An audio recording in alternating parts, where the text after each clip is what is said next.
미녀와 야수.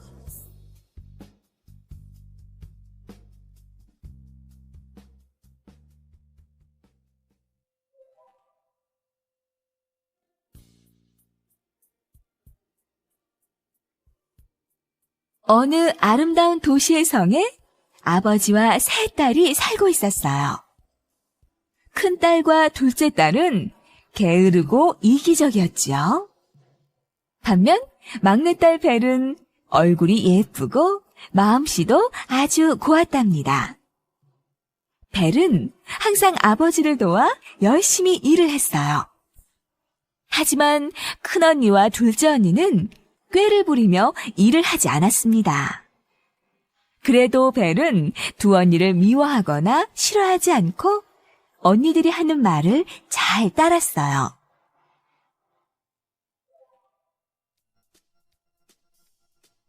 그러던 어느 날, 아버지가 먼 곳으로 여행을 떠나게 되었어요. 여행에서 돌아오는 길에 너희 선물을 사오도록 하마. 그러자 두 언니는 아버지에게 예쁜 옷을 사다 달라고 했어요.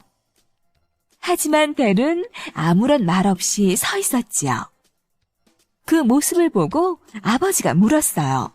벨, 너는 갖고 싶은 게 없니? 저는 장미꽃 한 송이면 돼요. 이윽고 아버지가 여행길에 올랐습니다.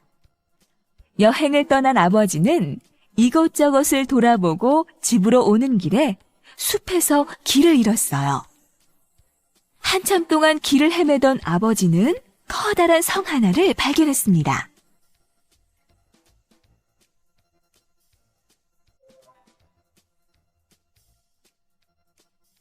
아버지는 성 안으로 들어가 보았어요. 성 안의 식탁 위에는 맛있는 음식들이 가득 차려져 있었어요. 배가 고팠던 아버지는 음식들을 허겁지겁 먹어치웠습니다. 아버지는 배가 부르자 그동안에 쌓인 피로로 금세 잠이 들었어요. 다음 날 아침이 되어서야 잠에서 깨어났지요.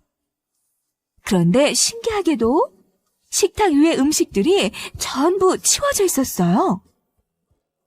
아버지는 이상하게 생각하며 성문 밖으로 나갔어요.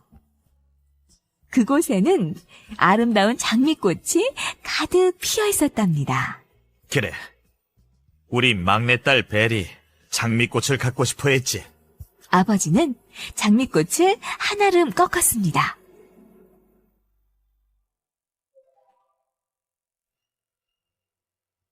그때였어요. 커다란 야수가 아버지의 목덜미를 잡아채며 소리쳤어요. 내 목숨을 살려주고 음식까지 주었는데 감히 내가 아끼는 장미를 꺾다니. 자, 잘못했습니다. 제 막내딸에게 갖다 주려고. 그러자 야수가 아버지를 놓아주며 말했어요. 내 말이 사실이라면 당장 그 딸을 데려오너라. 그렇지 않으면 내 목숨을 내놓아야 할 것이다. 야수는 이렇게 말하고 아버지를 집으로 돌려보냈어요.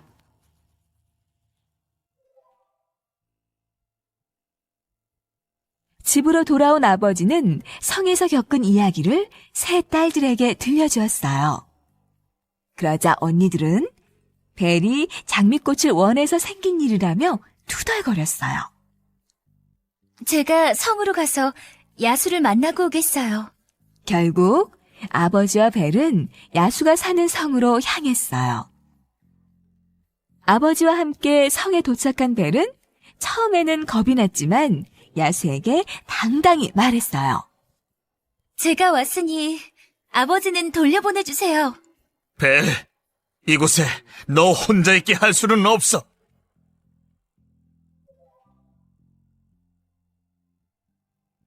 다행히 야수는 아버지를 집으로 돌려보냈어요. 벨은 아무렇지도 않은 듯 성의 이곳저곳을 구경했어요. 그러다가 자신의 이름이 새겨진 문을 발견하였습니다. 벨이 그 문을 열고 들어가니 거울 하나가 있었어요. 저는 무슨 소원이든지 들어주는 거울입니다. 소원을 말해보세요. 아버지의 얼굴이 보고 싶어요. 벨이 이렇게 말하자 거울에 아버지 얼굴이 보였어요. 그날 밤 벨은 저녁을 먹으며 조심스럽게 야수에게 말했어요. 아버지가 너무 보고 싶어요. 아버지를 잠시 보고 오면 안 될까요?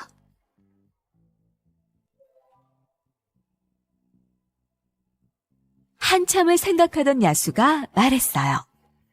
좋소. 당신의 소원을 들어주리다. 그 대신 무슨 일이 있어도 일주일 안에 돌아와야 하오. 꼭 약속을 지킬게요. 그러고는 벨은 그리운 아버지를 만나러 갔습니다. 집에 돌아온 벨은 아버지와 두 언니에게 성에서 있었던 일을 전부 말해주었어요. 야수는 무섭게 생긴 모습과는 다르게 저한테 무척 잘해준답니다. 어머, 그래도 나는 험상궂게 생긴 야수는 정말 싫어. 벨, 너나 야수랑 살아라.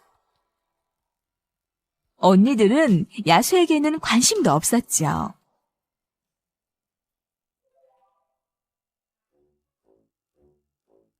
다음날 벨은 시끄러운 소리에 눈을 떴어요. 무슨 일이지? 벨이 궁금해서 창밖을 내다보았어요.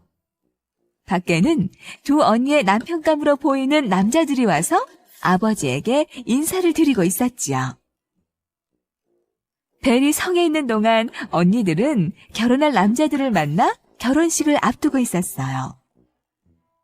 벨은 그 모습을 지켜보며 가슴이 아팠습니다. 언니들이 결혼을 하고 자신마저 야수가 있는 성으로 돌아가면 아버지는 혼자 계셔야 했기 때문이지요.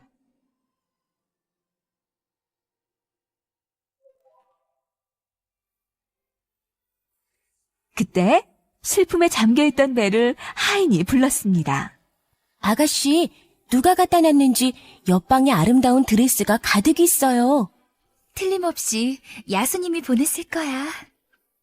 벨은 드레스를 입어보았어요. 잠시 후 그 소식을 들은 언니들이 벨에게 달려왔어요. 언니들은 벨의 드레스를 보자 질투심이 생겼어요. 벨은 무서운 야수랑 사는데 왜 우리보다 행복하지? 야수는 왜 저렇게 예쁜 것을 벨에게 선물하였지?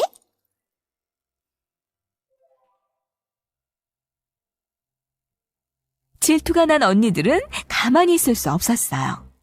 그래서 벨을 해칠 계획을 세웠어요. 바로 벨이 야수가 있는 성으로 돌아가지 못하게 하는 것이었답니다. 벨을 성으로 돌아가지 못하게 하면 야수가 화가 나서 벨을 잡아먹을지도 몰라. 정말 그렇게 될지도 모르겠다. 그러고는 언니들이 벨을 꼬드겼어요. 벨, 내가 너무 일찍 성으로 돌아가 버리면 아버지가 슬퍼하실 거야. 그래. 곧 있으면 우리도 결혼해서 이 집을 떠날 텐데. 그러면 아버지가 얼마나 쓸쓸하시겠니? 언니들의 말에 벨은 망설였어요. 자신을 기다리고 있을 야수와 혼자 남아 쓸쓸해하실 아버지의 얼굴이 떠올랐어요.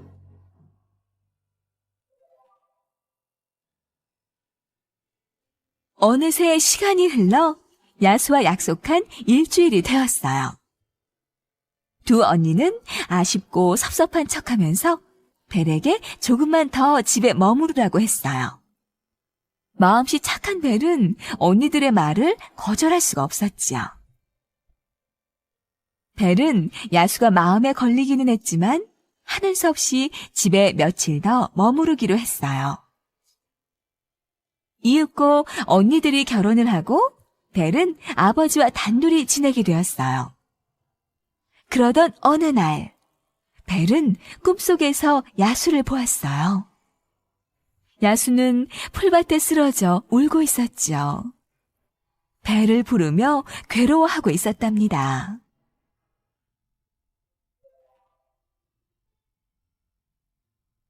놀라 꿈에서 깬 벨은 눈물을 흘렸어요.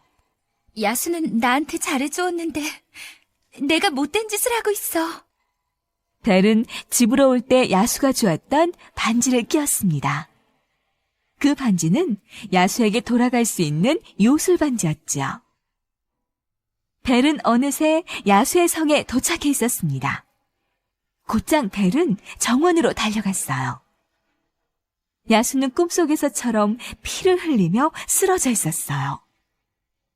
벨이 야수를 흔들자 희미하게 눈을 떴습니다. 왜 약속을 지키지 않은 거요? 당신이 없어서 얼마나 괴로웠는지 알기나 하시오. 야수는 벨을 원망하며 눈물을 흘렸어요.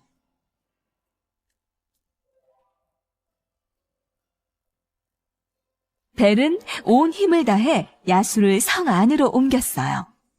그리고 정성을 다해서 야수를 보살폈죠. 그래도 야수는 낫지를 않았답니다. 벨은 아버지를 따라 처음으로 성에 온 날을 떠올렸어요. 험상궂게 생긴 야수를 보고 처음에는 무척 놀랐지만 곧바로 친구가 되었죠.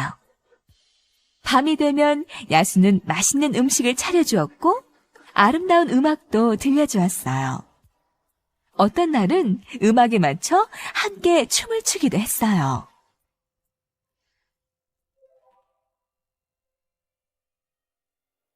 벨은 야수와 함께한 일들이 떠올라 슬펐습니다.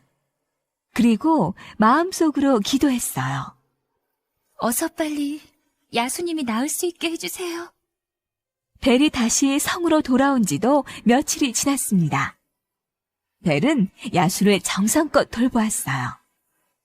야수를 위해 재미난 이야기도 들려주었죠.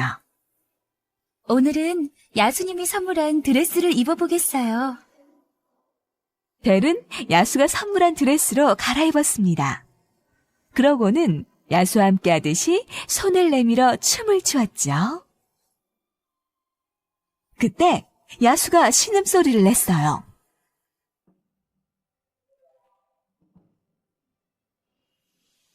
벨은 야수의 건강이 더 나빠진 줄 알고 당황했어요. 야수님, 죽으면 안 돼요. 당신을 사랑하는 벨이 여기 있어요. 그 순간 폭죽이 터지기 시작했어요. 어디서 나타났는지 성 안에 많은 사람들이 축하의 함성을 지르고 있었죠. 그때 야수는 멋진 왕자로 변해 있었어요. 나는 이 나라의 왕자인데 못된 마녀 때문에 마법에 걸려 있었어. 그 마녀는 나를 진심으로 사랑해주는 여자가 나타나면 마법이 풀린다고 하였지요.